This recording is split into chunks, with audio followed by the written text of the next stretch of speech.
Emotions were also running high this afternoon outside the Schenectady County Courthouse. Supporters of the Black Lives Matter movement clashed with demonstrators showing support for police. Dan Levy was there and joins us live from Schenectady with what both sides are saying. Dan? Jim, Benita, good evening. On this sidewalk earlier today, Black Lives Matter protesters numbered about 100.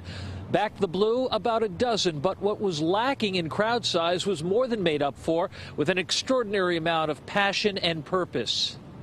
With his knee on someone's neck.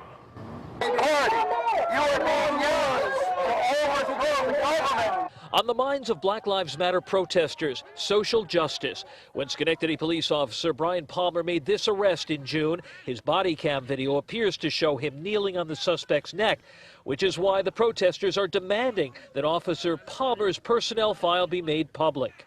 There's no reason why we shouldn't see their disciplinary records. If you have been disciplined for prior bad acts, the people have a right to know. On the same sidewalk with a different point of view, Back the Blue demonstrators were supporting police. At some point, we have to trust our police department, but we got to keep an eye on them and make sure that they don't do any harm.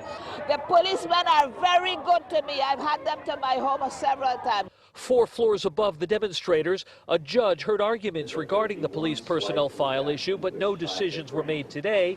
And that means for the Black Lives Matter movement, it's justice delayed. Justice means when you do something wrong, you pay the consequences for that trouble, including if you're an officer, especially if you're an officer. Actually, if you're an officer, you should have more penalties.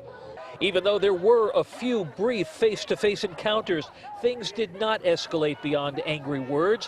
What did seem clear, though, was a lack of understanding of the other person's point of view. All these young ladies and gentlemen here are being deceived into thinking all this racial injustice is such a big problem. It really isn't. What's really funny is we're fighting for them too. They just didn't realize it.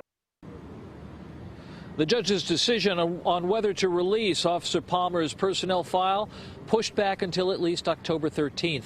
Live in Schenectady, Dan Levy, News Channel 13. Jim? Thanks, Dan.